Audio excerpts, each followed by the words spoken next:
roughness of the runway. He's just coming to about 220 miles an hour now. And the nose is now coming up off the runway, and the main wheels leave just about now, and already he's in the air, and the aircraft is now going into a turn to the left to stay over Jamaica Bay. You see all the water there? We're trying to get over the ocean and away from the noise monitoring unit, which is situated in the built-up areas. And he's got this 25 degrees of bank on, round about just where this causeway is, round about now.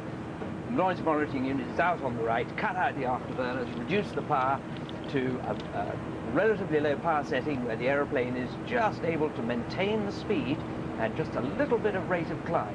And to do that, you have to roll the bank off a bit to reduce the drag on the aeroplane. So you don't want to be making a nasty noise over New York, is what you're saying. We had to develop this procedure, which other aeroplanes can't copy because they haven't got the performance and handling abilities that Concorde has. We had to develop this procedure so that we didn't exceed 112 decibels, which was the limit at the noise monitoring unit. And it was a lovely departure to do, I have to say, from the flying point of view. As a professional pilot, I mean, in the most expensive flying machine about, is it still a moment of relief when the wheels come up and you're off? I mean, is there a moment where you say, oh, glad I got that bit out of the way, you know, let's get on with it? Or is it just like driving a car around the, down the 316? There's lots of hurdles that you've got to get over when you're setting off on a long flight in Concorde, and there are lots of things that can happen to you which might cause you to have to abandon the flight and turn around and come back again. So that's just one of them that you've got over. Now you see he's bringing the nose up, and the next selection, there's his hand going, and up comes the visor. See the visor coming up? Now it goes incredibly quiet on the flight deck because there's been quite a lot of wind noise up to that point. When the visor comes up, it suddenly goes all silent. You think, my goodness, the engines have stopped. Whoa! Yeah, let's go around again. Then the aeroplane is streamlined, and you can start increasing your speed above the 250 knots, which was the limiting speed. Right. Interesting email here from Carol Moore. She says, do you think the Concorde will ever fly at the air shows? Well, you've been reporting that there's a possibility that a Concorde will be kept in flying condition for air displays, but that's certainly not the information I've been given by men in the front line, which is a great sadness, I have to say. But look, here we go. You can see all the flight engineers' instruments there. Look, you see, they all look as though they're all lined up nicely. You can tell whether something's going wrong, because suddenly all the gauges don't line up. Do you see what I mean? Oh, at the bottom there. At the bottom there, you've got your row of engine oil pressure. Is that all there is to it? Maybe a little more complex. It's the first thing that you notice is that, hang on, these lot are not lining up very well. I assume you must have been flying Concorde in the pilot's seat when the odd glitch has happened. Well, yes, I mean, I wouldn't be being very honest if I said it all went smoothly for 18 years. I can't well, no plane does that, does it? No plane does that. Yeah. In the early days, just looking at the screen there, you can see that he's just gone through Mach 1, okay, for 29,000 feet, just gone supersonic, and no shaking or rattling or anything to make it dramatic. And looking just underneath his elbow there, you can see the position of the flying controls. You see that bottom left-hand corner of the screen, flying control position, and the fuel will now be being pumped to the back of the aeroplane so that those flying controls remain in exactly the neutral position, and that makes Concorde, it's balance, and it also reduces the resistance to the flight and improves the fuel economy. And so the flight engineer will be flicking on and off the switch to pump the fuel back.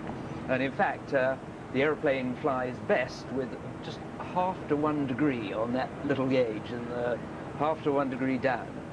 Is that something so your controls just drooping just a little. That's something you got to find out by experience, was it? That you can start spotting where it's happiest. Well, I think somebody probably might have worked it out for them on the ground. Is it a bit like a Formula One car rather than the Mondeo? You know, I mean, it needs some fine touches. It is a Ferrari. It needs handling very carefully. And very accurately too. It thrives on accurate flying. It's certainly more economic if you fly it smoothly and accurately, and a lot safer as well. Hopefully that's not alcohol. No, look, you see that mug he's got there? Yes. Yeah, you see? Well, we used to have these tiny little china things. So this is no damn good. We want a proper cup of tea. So the cabin crew nicknamed these mugs the Biggles Beakers. The Biggles Beakers. They were the pilot's tea mugs. They're probably worth 500 quid each now or something. Probably. Well, Yes, that was Ginger in the right-hand seat then, was it? Yes, yes, Ginger, exactly. You remember. Oh, yes. You and me both, kind of. That's a sad thing, isn't it? Yeah. Now, the camera's panning around the flight deck at the moment, looking for something interesting. I think we're going to be lucky enough to do the London to Brighton run in 3 minutes. I think we're actually going to get takeoff from New York and landing in London. Mark 1.99, sorry to interrupt you, Jeremy. Mark 1.99, indicated airspeed of 530 knots. Now, that's an indicated airspeed. That's not a speed that us ground-based people are particularly interested in, only interested in the air. But it's just coming up to Mark 2 now. Yep. 50,000 feet, 49,980 feet is the height. And at 50,000, gosh, I'm trying to remember now, 50,200 feet, it will, the Mark meter will read Mark 2. Okay. It's, the camera is searching for it. It's all flooding back to you. I know, it all comes flooding back to me. I never thought it would. There we are, Mark 2. Oh, fantastic. Right. So there we are. And you see the antiquated up front though, doesn't it? Yes, yes. I mean, look at it. It's 60s technology. It's still doing... It's not fly-by-wire stuff, is it? Yes, it is fly-by-wire. Actually, is it? The flying controls are fly-by-wire. Yeah, absolutely. There's those flying control movements have no mechanical linkage. You can move the hydraulic jacks without electrical signalling to the flying controls, but it's very difficult to control the aeroplane, but you will get it back on the ground in those conditions. It's built about the same time as the Ford Prefect, which had a little indicator that flicked, you know, if you wanted to go left or right, you know, I mean, it's fairly similar age, it's remarkably slick. My Austin Tell at home hasn't even got one of those. Oh, look, she's home now, look, almost home. That's the Thames, presumably. Oh, yes, right, we're coming in over London because you told you it was a quick one. This is a special quick journey. This is special value Sky double quick final trip time. You're quite right. You can see the visors down now. You see how the visors come out. When do you take the visor down? What stage? When you're getting to the intermediate approach position, where you need to get the speed back to 250 knots.